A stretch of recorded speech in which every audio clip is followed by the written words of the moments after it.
That's the real joker in playing an instrument like this. Like, choose an instrument that is not popular. So that makes you a little more exclusive, but at the same time, it's, you can't just use the instrument everywhere. So typically speaking, though, artists are quite excited to collaborate or to invite me to play pedal steel guitar. And almost every time I play live, I get positive feedback. It's the instrument, to be honest. It's usually just like, oh wow, what's that? Hearing some kind of sound for the first time, it can often be, an exciting experience.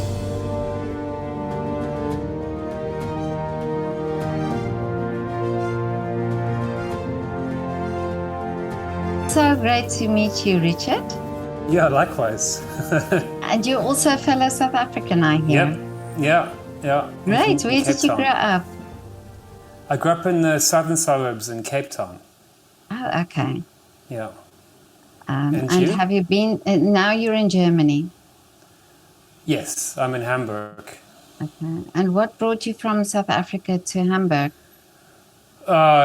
Curiosity. I met some Germans when I was studying at UCT. And after that, I got a job in London, which wasn't really my thing, and I spent like 1 or 2 weekends hanging out with them in Hamburg. And I figured, like, what the hell, let's try Hamburg out. So I did that like almost 18 years ago. Really? Yeah. So, quite a long time. Yeah. But your pedal steel guitar, do you call it a guitar or? Yeah. Pedal steel guitar. Yeah, you can actually just, some people will refer to it as a guitar or as a steel guitar. Steel guitar is usually good enough to describe it. That also describes what's called lap steel, which were like those were like the original slide instruments back in the day. But yeah, that's like the family of steel guitar. And how did you get to play the instrument? Because it's a very, very unique instrument. I've never seen one before. Yeah, that's quite normal actually. At least in Europe, almost every time I play a show, I'd say like at least 95% of the audience haven't seen one before. So usually very few people that know what it is. So, but yeah, I got into pedal steel guitar through a friend of mine in Hamburg. He learned it, he picked it up just from being a music nerd, and I think he heard some Neil Young song and wanted to know how that sound was made, and went down that rabbit hole and eventually found a pedal steel guitar and just started learning it. And that's kind of a typical story for people that don't come from the Midwest in the US. They'll somehow find the instrument and learn it by themselves. Like, get onto the forums online, look at videos, and just kind of find their own way. Yeah. So I kind of did that after he had shown me it, yeah. But you say find an instrument. Is it easy to find? No, it's really, I think there's 1 or 2 stores in Europe that sell them. They import them, but you pay like quite a premium on that. So you can definitely get one if money's no object, then it's not a problem. But typically people try to find them used. I actually bought this one when I went to visit a friend in St. Louis, Missouri. Which is actually where this particular guitar is manufactured. I was actually going there with the intent of buying a lap steel. A lap steel is pretty much the simplest kind of electrified guitar you can get. It's pretty much just a piece of wood and strings and a pickup, and you use a bar like similar to this to just slide on it. It hasn't got any of these pedals and stuff, which is why this instrument's called a pedal steel guitar. I wanted to buy one of those, and I ended up just going with the more complicated, bigger brother. But is it easier to start off with one of those?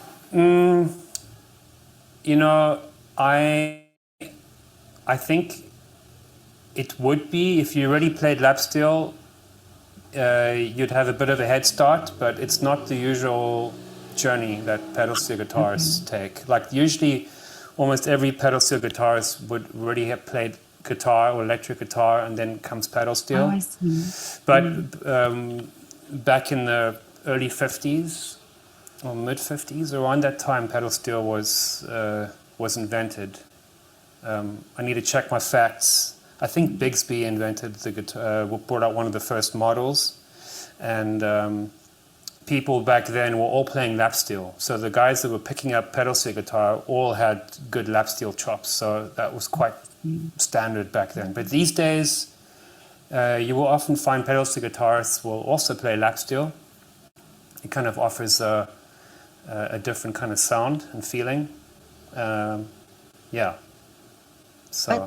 So, did you study music in Cape Town as a child? No. Well, as a child, actually, I did. When I was at school, I actually did piano until I was like a young teenager. But then I stopped. I regret that. But that's the only formal music training that I had. And yeah, when it comes to like pedal steel, I just spent a lot of time learning that. I think I did do some, I wouldn't quite call them online lessons, more like the online course. You join up. It's not personal lessons, but there's videos you can watch and get familiar with how to play chords and the theory behind things, and But ultimately, like most instruments, you just got to play it a lot. That's and put the hours practice in. Yeah, it's a lot of time. Even some people will say, like, if you go down that pedal steel rabbit hole, like, you got to either choose pedal steel or guitar. You can't. There's not enough time to master both. Oh, really? Yeah, but I enjoy both.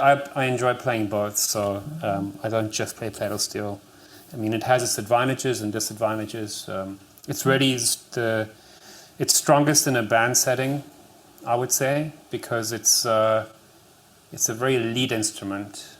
Can be, it's got a very strong melodic character. I mean, it can also exist in the background, but it's not an instrument that you can just sing with.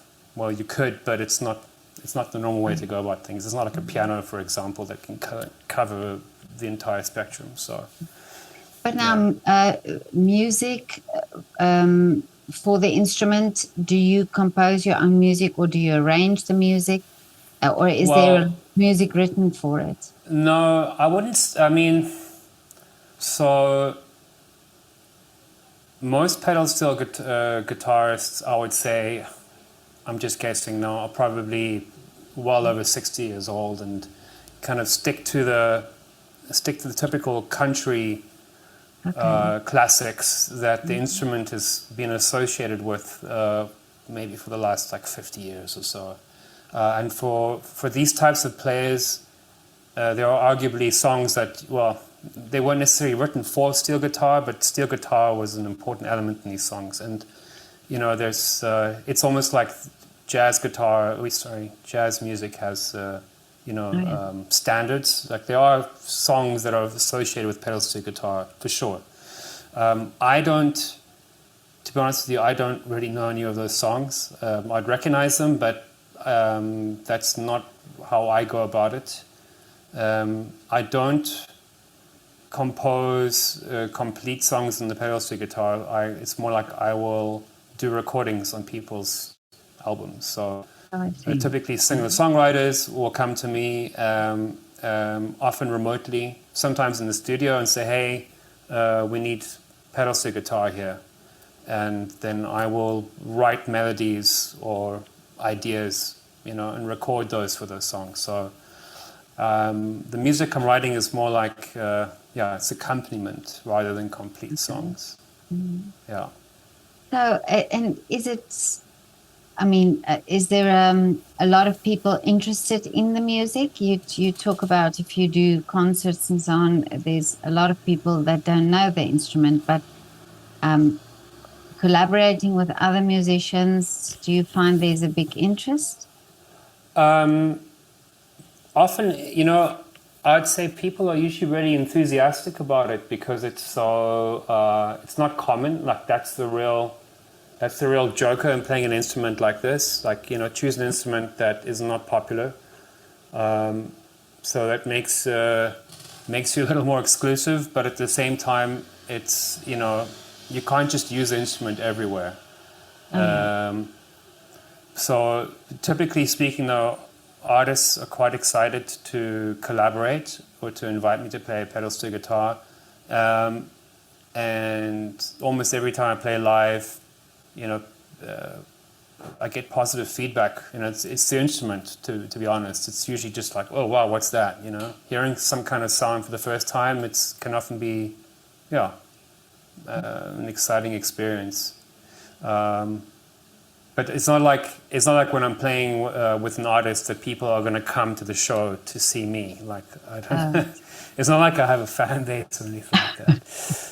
There have been pedal steel guitars with that kind of following, but that was more back in the heyday in Nashville in the '60s, where there was in those very established music scenes. I operate in the shadows, more or less. Okay. Yeah, it's a nice surprise for people when they see me live. And my job is to make the music that the singer-songwriter, the artist, is playing, just to kind of sprinkle some magic dust on top, kind of thing. But talk to me about the instrument itself. You have it there. How does it work? Can you see basically it? like a... I don't know if maybe I... Yeah. So, yes, yeah. Okay. I can't... It's a little hard to show you all of the instrument right now because I'm using my laptop here, all these cables, but you can actually see here, these are what you call knee levers, right? And maybe, let's see if we can see it on the floor here. Do you see these pedals here where my foot is? Yeah.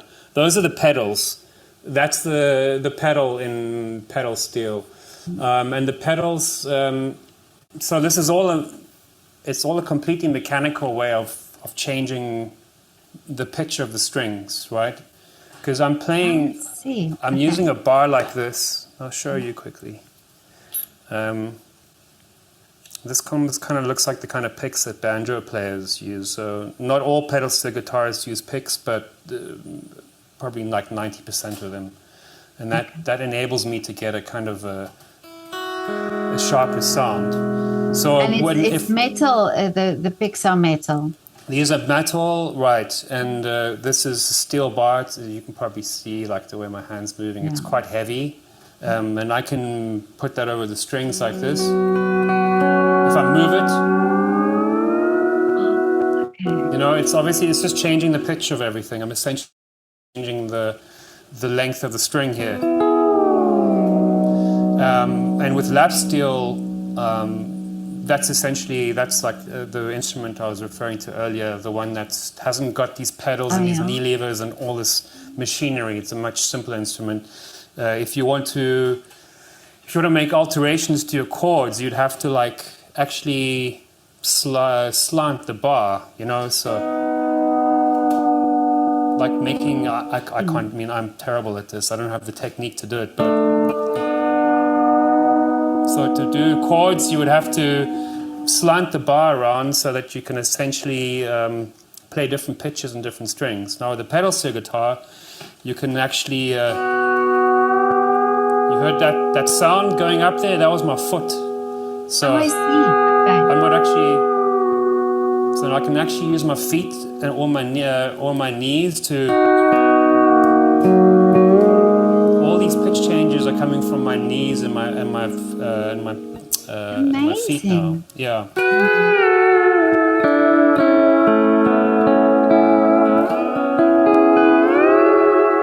So it's Amazing. that was the real innovation in I think in the 50s. Everyone was trying to find ways to do this, and a couple of companies managed to pull it off. in the Midwest, and the instrument was born. Yeah. So basically, you're using your hands and your knees and your feet. So Yeah, it's and there's another, and my other foot has got it's resting on a volume pedal. So that means if I push my foot back, there's no sound, and if I put my foot forward, it's like full volume, and that enables me to get rid of I can get rid of the sound of picking, but that's one function of it, and the other function is to kind of, when a note starts ringing out, I start pushing my foot more and more down. So it sounds like the note is ringing out for longer and longer. So as the note's getting quieter, I make it louder with my foot. So it's one way of kind of making the notes really float. Like really good players can control this really well. So yeah, it's a little hard for me to show you a lot right now because I've got this latency while I'm playing. But I mean, it's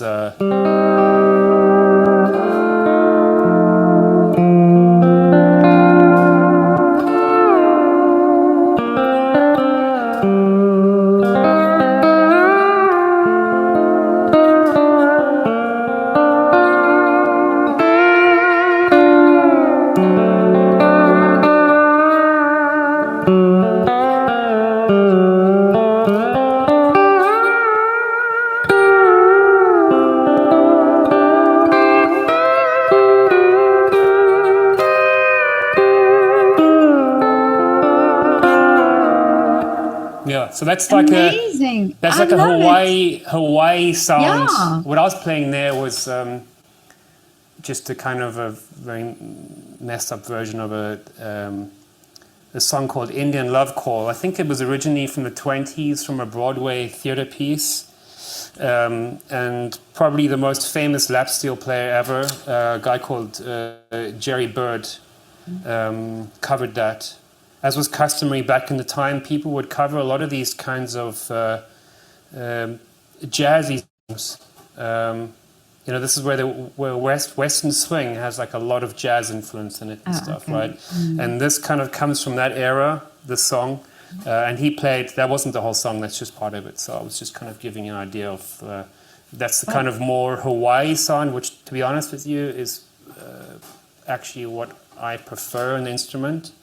I basically never get to play it live because no one these days makes music like that. It's a lot of fun to play on this instrument, but it's a very particular vibe, and I can understand it's not for everyone. These days a lot of people are doing, especially typically with singer-songwriter, you've got more typical kind of folk elements. Oh, yeah. Maybe you sometimes have like, country elements as well, and that's this instrument these days is definitely better known as a country instrument. And then when it comes to country, I'm a big fan of the kind of style that they use in the 60s and 70s, especially in Nashville. These days, the modern steel players do it a little bit differently, but it's still that's the most common thing for sure. Yeah. But it is that Hawaiian sound. I get that, but when you say country, I also hear that. You hear country has this kind of it's like. Oh yes.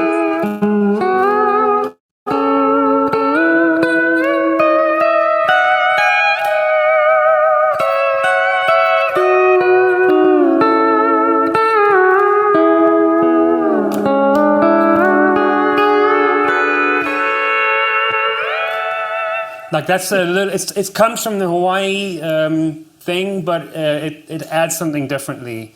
But this typical thing you will hear, especially when people start learning pedal steel, like the most common sound is this kind of sound.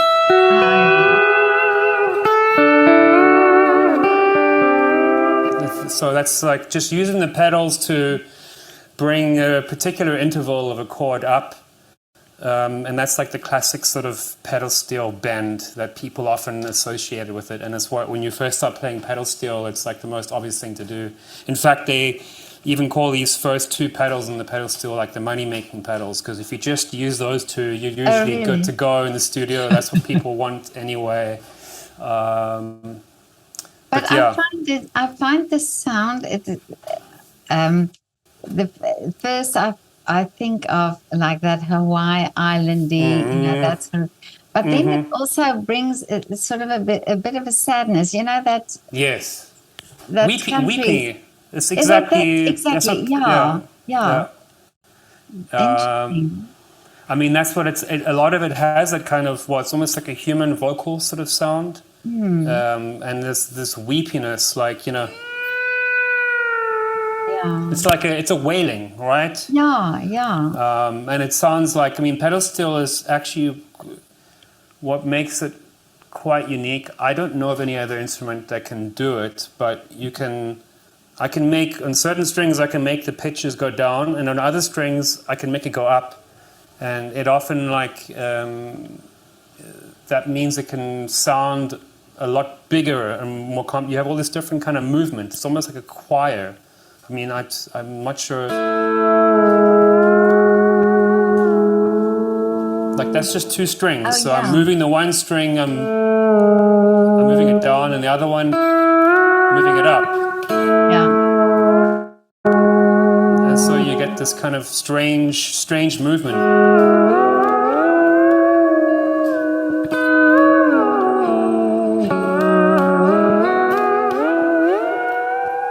So you've got this almost. I mean, and then I'll often. I mean, there's other stuff I do with it. I actually like using pedal steel not in a typical way. Like sort of adding more. I can add more like spaced out sort of stuff to it. Let's try something.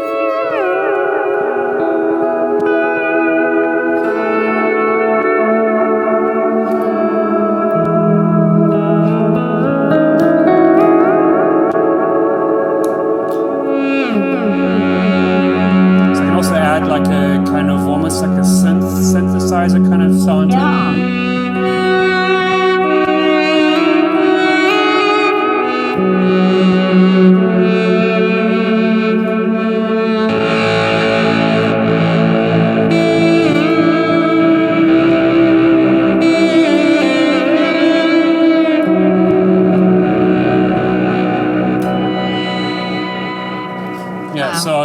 That's almost like guitar, electrical guitar. Yes, exactly. That's sort of a rock. I mean, you can, if I just use like that, I mean, the sound is unfortunately pretty terrible over this connection, but I can,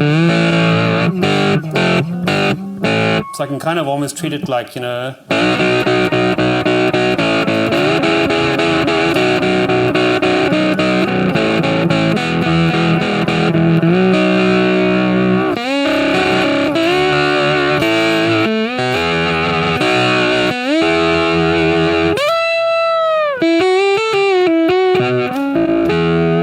so you get this kind of... you can really imitate a lot of things with it. Yeah, exactly. And I actually sorry, go ahead. No, I mean, you just think sound effects also, and it's amazing. But now, do you experiment also with like music that you think it's never been done on this, or how, is it possible to do something on it?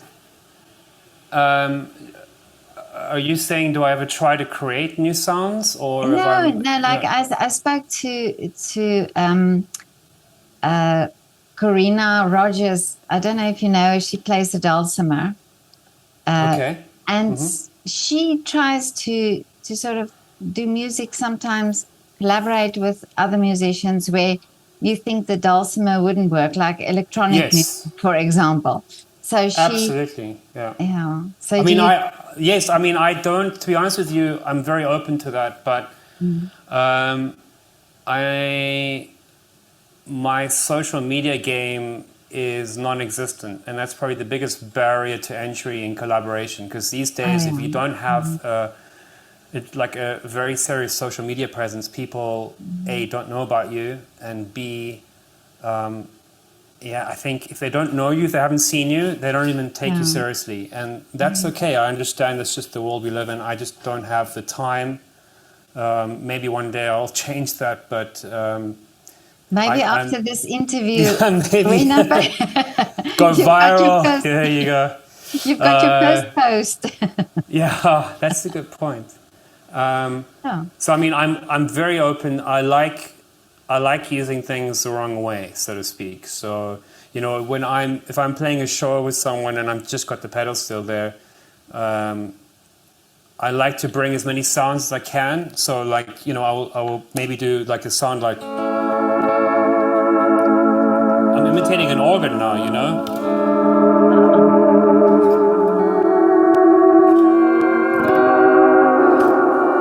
I can do like these kinds of weird things like that, or That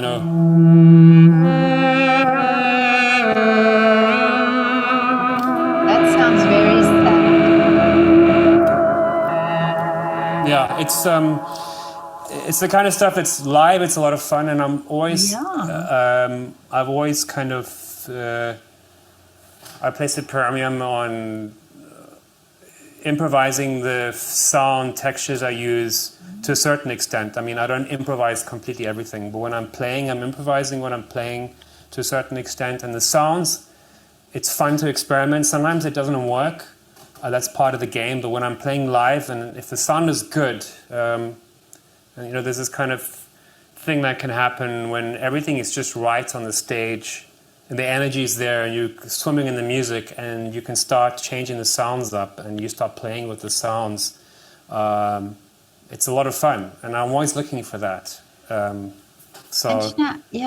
know. I think also with these rare instruments, like we talked about the dulcimer, and collaborating with other musicians, and also being on stage and experimenting and doing that.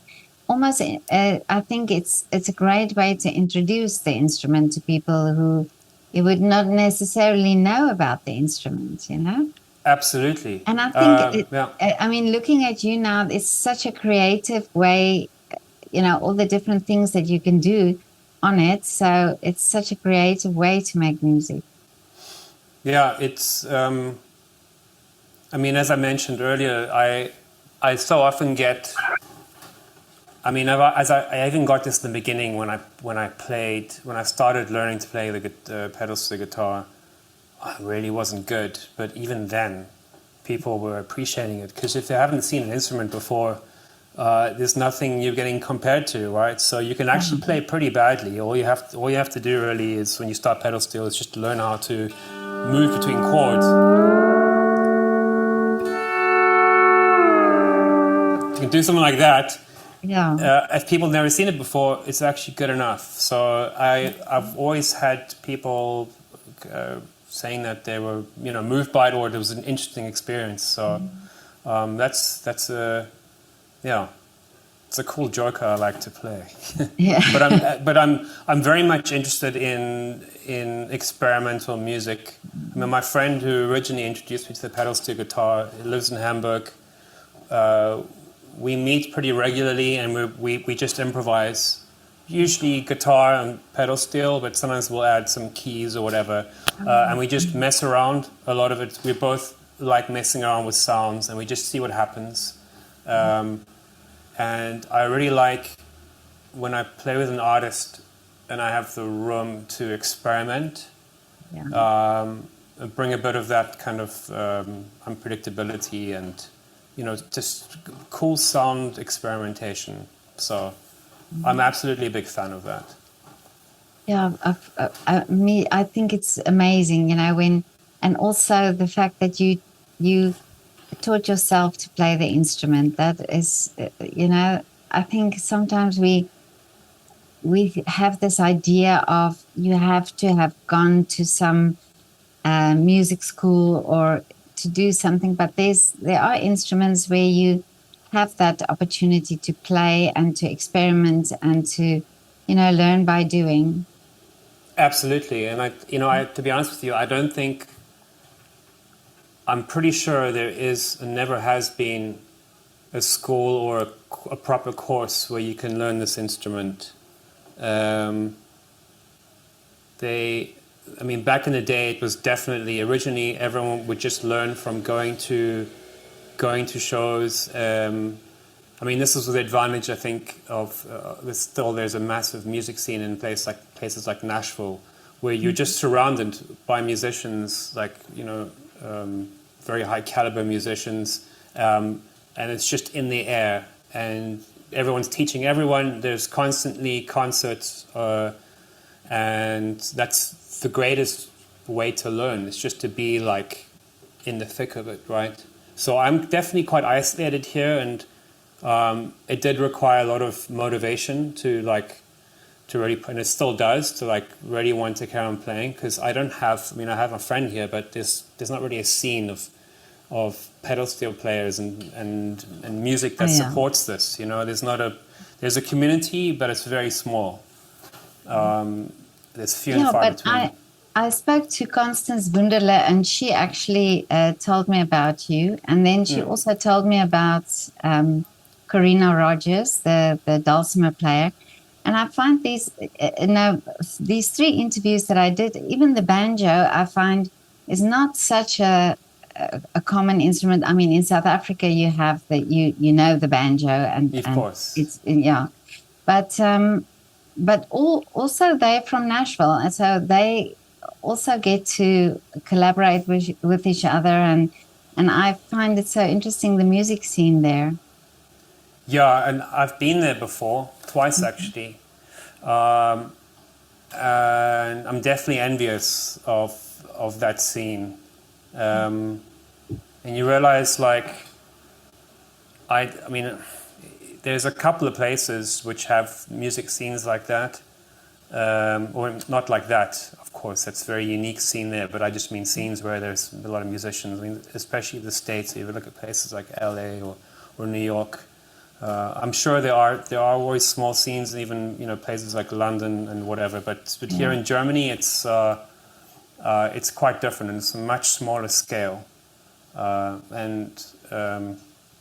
it's unfortunate. It just gets harder and harder as well to be a live musician or a studio musician. It's a really tough job. But Richard, tell me your background. You said you studied at UCT in South Africa? Yeah, I studied maths. So really? Yeah, not really related. I'm not sure it's helped me to learn the pedal steel, but actually, it's made me curious about always wanting to know how things work, and solving things and not giving up. There's those kinds of qualities I definitely picked up. Well, actually, I spoke to a composer the other day who also did maths in school, and he said that it's very important, he believes, for a musician and a composer to have a subject like that, like maths. Interesting. Yeah. I think it's a blessing and it's a curse. And I've noticed that with a lot of the artists I've played over the years, sometimes the ones, actually almost always, the strongest songs are the ones that move me the most are written by people who have very little idea of what they're actually doing. Even if you take a band like the Beatles and you do harmonic analysis on the song structure, there's a lot of advanced ideas there, and you're like, how did they come up with that? They didn't go the theory route. They were just, maybe they had a melody in their head and they transcribed it, or they were just messing around, playing. This playfulness is key to creativity. And if maybe my burden is approaching things often with a very theoretical aspect, and it's hard to be creative from that perspective. I see what you mean. So it helps me, the theory and this theoretical approach, which I guess one could say has something in common with mathematics. It can explain a lot of things, and it absolutely helps when it comes to improvising. So I'm totally a big fan of it. I love being able to know what I can do over a song that I've maybe never heard before, but I know what the chords are. I can already know where I can play. But then the real art is being able to just let yourself go and sort of turn off that analytical mode that you've activated. And that's something I always struggle with. And yeah, to get into a flow state, you kind of have to just let things be and don't criticize or analyze them too much. So yeah, it's a blessing and a curse. Yeah, but I don't know if I'm right in thinking that with maths, there's a right and a wrong answer. Yes. You know, it's very much, yes, this is right and that's wrong. And I think with talking about, you know, music and art and so on, there's not that, it isn't there, you know, so it's maybe difficult for somebody who knows, you know, who operates like that, like you say, you know when it's right and you know when it's wrong, where there's not that line in music or in art. Well, I mean, it's a good point you make. Like with maths, there's no room for dissonance, so to speak. Yeah. And this is why, I mean, I also enjoy listening to jazz music, especially stuff which is not necessarily typical. I typically listen to stuff that's a little more melodic. But anyway, the point is with jazz music, you're allowed to, you can play notes that do not belong to the scale, for example. You can introduce dissonance intentionally, the kind of stuff that classical music wouldn't have done, for example, or that you don't hear in pop music because it's just too much. People prefer very harmonious music. But that's where you're right, that's where they differ. So, but jazz is an interesting one because you have all these rules that you learn, and at the same time, breaking them is also important. And there's this contrast, that's this interplay that's fascinating. And ultimately, music's about, I guess, emotion, right? Or that's what everyone who's playing or listening is experiencing. So there is no right and wrong there. Yeah, that's true. But this is also why I think, and I mean, this is part of why I'm doing this project, is to show also the link between math, science, and art, you know, and it's interesting that you say now, coming from a mathematical background, that you are able to, you know, to transfer also skills to music, you know, and I think it's vice versa as well. Yeah, absolutely. I always thought maths is creative, for example. I mean, I did study pure mathematics as well, but I was more focused on the applied side. And when you have a problem, you have to be creative in how you solve it. Like, obviously, the creativity is not as it's not as attractive as the creativity of you know, painting or making music or whatever. But there's still definitely creativity there in the sense of lateral thinking, right? And trying to approach things from a different perspective. So I think, there's definitely a parallel there. But Richard, what are the wishes for you for the future, or what is the dream?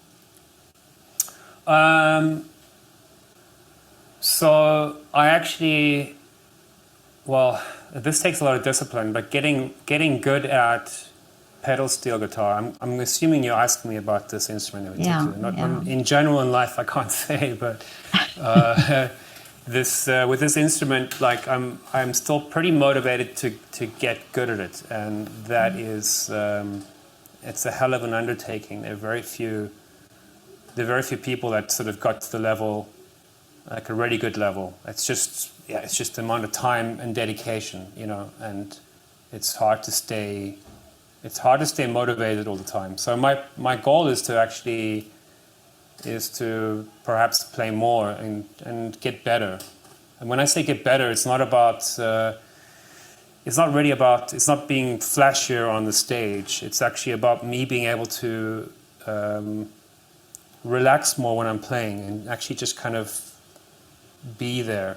It's hard to explain, but with an instrument like this, my entire body is doing something. Like there's always a potential for tension and thinking too much, right?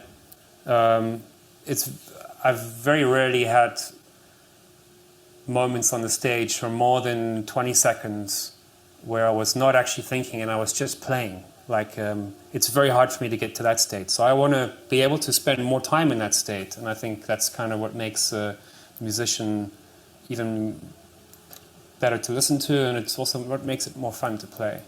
Yeah, no, that's and true. Maybe on a more practical level, I will find bands or projects where I'm actually contributing more fundamentally, like writing full pieces and doing something that's a little off the beaten track. But I don't have any other goals other than that. Like I just kind of keep it simple for the moment. But it's wonderful. It's wonderful that you're so dedicated to the instrument. And I think so important also that that it's played and that it's that there are musicians who play it. Yeah, absolutely. And I think pedal steel, I sometimes have the impression that there's, and this is partly because of social media and everything, that there's a bit of resurgence in the interest in the instrument, there are some. There's a player called Greg Lees, for example. He's in his 70s now, I think. Great player, and he's played with so many different artists. From I guess Eric Clapton, Bruce Springsteen, and also like Daft Punk and pop acts and everything. He's more of a LA studio musician, but he's played with so many people, and people in that scene know about him. But I have the impression these days that there's also there's more awareness of the instrument, and so people start people are like, hey, where can I get one? And I start seeing people picking it up and trying it out. And as I say to anyone who ever wants to learn the instrument, it's actually to derive pleasure from playing it comes pretty quickly. Like all you really need to do is kind of put on some reverb or delay and just kind of make. Sorry, that's a bit much. Make sounds like that. Just move around and play around on your tracks, for example. And that's what I was doing when I first started playing. Was just kind of like just doing these kinds of slide ambient sounds, and that was just. It's just very cool just to hear that. Yeah, it's therapeutic almost. It's exactly, it is. And like you sound like a lot of it will sound like a whale song, like when you start off like you got this kind of that's probably all you're going to be doing in the beginning, but that's what motivated me, was noticing. It's like, oh wow, I can make the sound, and then you practice a bit more, and then you find there's more sounds you can make. Of course, you plateau at some point, and that's where the discipline is going to kick in. Mm-hmm. So you're like, okay, now I really need to learn how to pick, and all that stuff, and getting the ear,